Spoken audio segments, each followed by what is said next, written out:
So what we're going through here is how to set up and configure an instance of the Blockbox Discovery appliance. The first thing that would need to happen is on the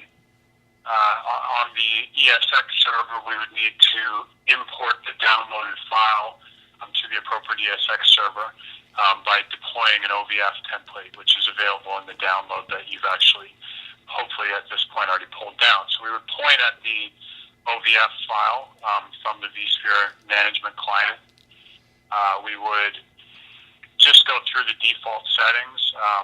I will name it Blockbox 2 in this case because I already have one. What we're going to do is pick the data store it goes on. I'm just using the default settings here. Once we've done that, it's going to go through the process of actually deploying the OVF template. So before you go ahead and assign this appliance to a VLAN, you want to make sure that what you're doing is putting it on a network segment that is going to have the ability to see all of the infrastructure in the organization.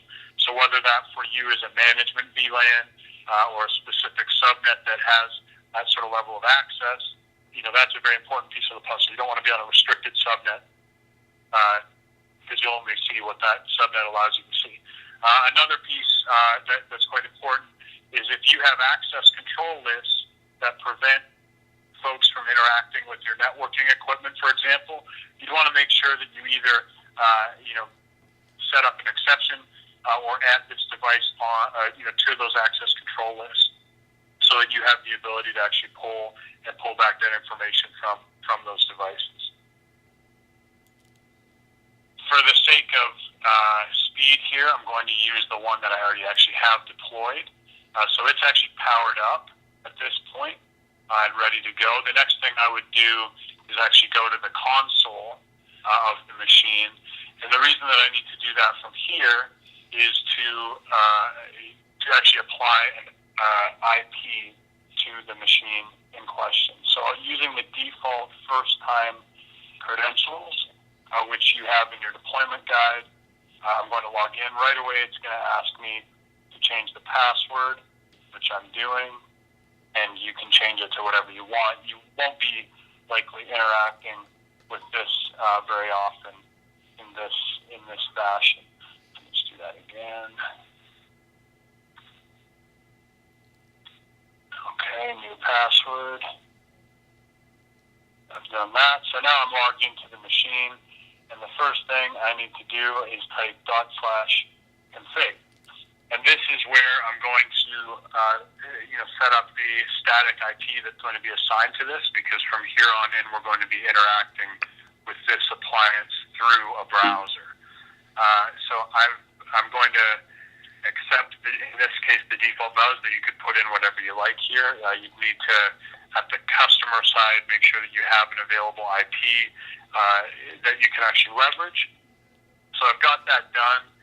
What I would do at this point is reset the appliance to have the changes take place, which you can do from the vSphere console here. So you could just restart the guest. And once that's done, you should be able to actually navigate to the appliance, going to the IP that you've actually input or assigned to the appliance. And what you want to do is go to it. We've blocked HTTP standard traffic, so that people don't stumble on this by accident, so that the data that's changing hands is as secure as possible. You're going to want to put HTTPS and then the IP that you've actually assigned to the device. You don't need to worry about the port or anything like that. What it's going to do is actually take you to a login page. I'm going to just put in a set of sort of credentials here. It doesn't actually matter what you put in because it's an initialized appliance. You'll have to accept standard sort of terms and conditions of use of this, your standard sort of EULA type stuff. And then from there, it's going to ask you to actually set up the credentials that you're going to be using to access the box. So I'm going to do that right now. I'm just going to use a just a sort of standard set of credentials for myself. It's important to remember these or save them because this is how you're going to be logging into the box from now on in. So now it's committed them. It's going to ask you to log in one more time, which I have done, and now it's going to be asking you to apply your license file, which is what identifies the instance of the appliance, who it belongs to, who the customer is, etc. So I'm going to choose a file here. I've downloaded the license that I was emailed, so I've applied it to through the browser, and now I can actually log in to the BlockBox appliance. We're logged into the device now for the first time. One of the first things you're going to want to do is actually go and check for and apply updates. Generally speaking, odds are you have the most sort of latest and greatest, but just in case we've made any improvements between the time that you downloaded this and set it up, it's a great way to make sure that you have sort of the freshest code. So that's something you'd want to click. Might take about 30 seconds, and then you're ready to go. And then we're going to go ahead and configure the box. Here that I have 59 days after today left on this particular license. And, after that, what we would want to do is look at whether do we want to continue this with the environment that it's installed in, or, would that be the end of the sort of line? The first screen that it kicks you out to here is the Discovery Settings screen. One of the first things we would want to input here are the subnets that we're going to be scanning. And we can use side notation here. I'm just going to, use a /4, which would scan the last octet of this whole subnet. You can put in as many subnets as the customer wants to scan. For this example, I'm just going to go after this one particular one that I happen to know has devices on it. Here, critical updates.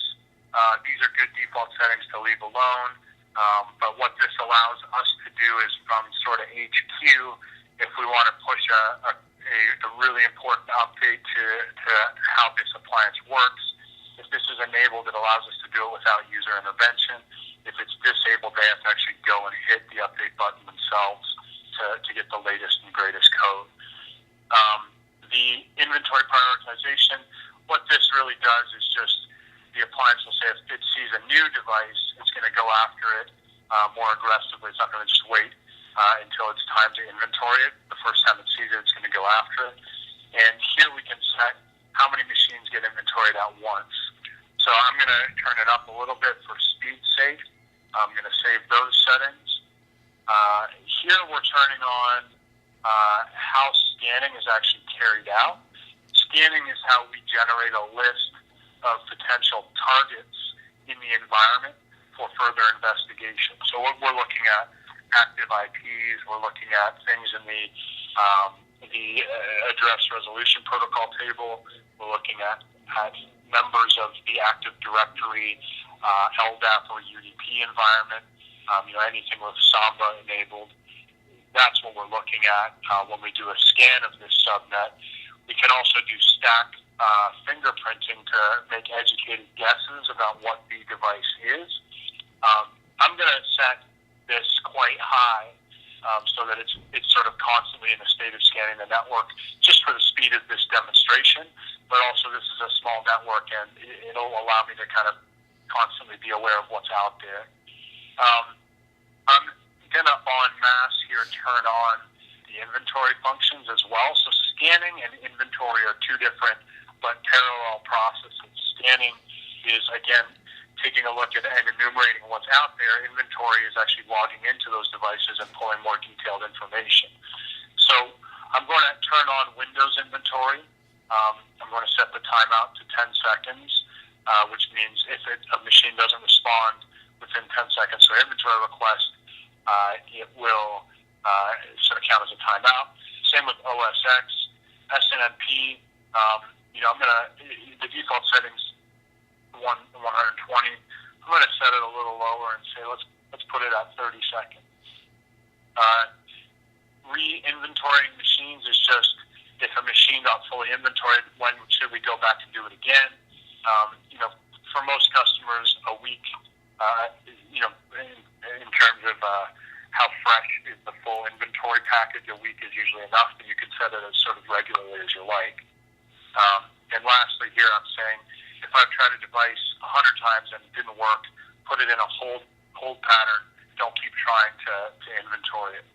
So I'm going to save that as well. And over here we have how we actually pull in external data. Things like warranty data. We're setting.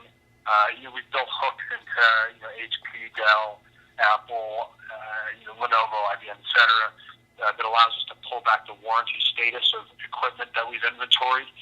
We have that turned on here, and it'll auto-refresh itself every 30 days. We also pull in security vulnerability information. I'm really only pulling in the last year's worth. You can go back as far as you like. I find that it's great to set it at just inform you of the critical ones, because some of the really low criticality updates are not that relevant to a customer. And here's a setting on how often do we sort of check for new types of operating system fingerprints that allow us to sort of make educated guesses on what a device is.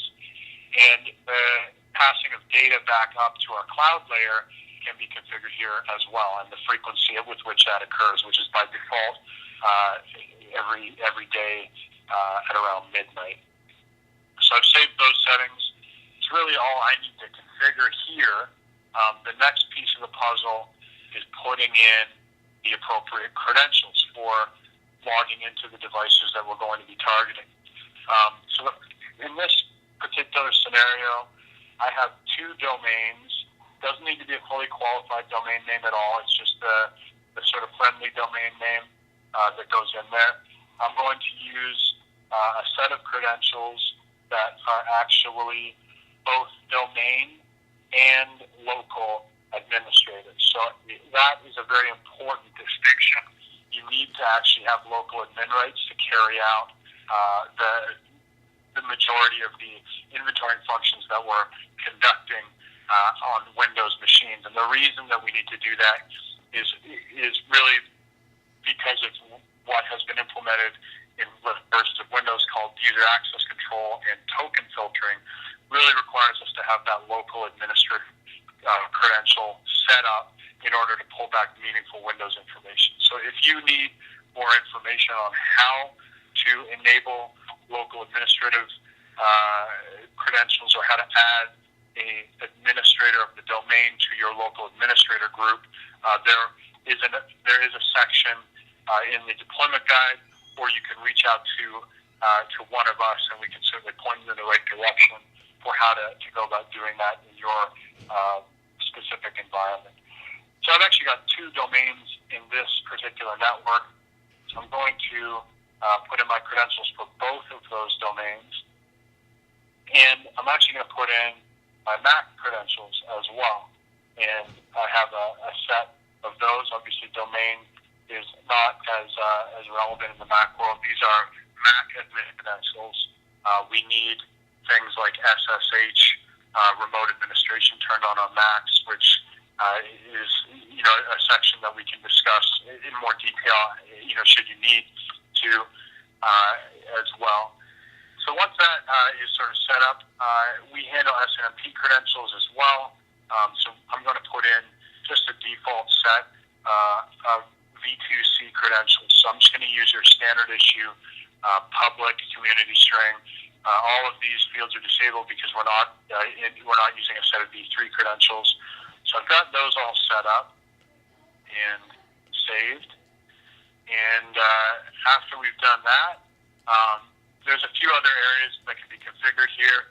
These are the OID trees that we go after in the SNMP polling that we do. That is not something that you would need to change unless you wanted to go after something that we're not already by default. So the next thing I would do then, having all that set up, is I would take a look at what has been going on in the background. And you can see here that actually we've already begun to enumerate the network, and you're going to start to see this sort of come in over time. So what's going on at the moment? It's actually fingerprinting a device. taking a guess at what it is. And you can see here that while we haven't inventoried this device, it's actually detected that it appears to be an Apple Airport Extreme. You can see in this case that this is a printer. We can make some educated guesses on these machines and what's running on them, that it's OS X or potentially iOS, as they have a similar footprint. And over the next few minutes, you'll begin to see these machines becoming inventoried, as we sit here and sort of let this run out.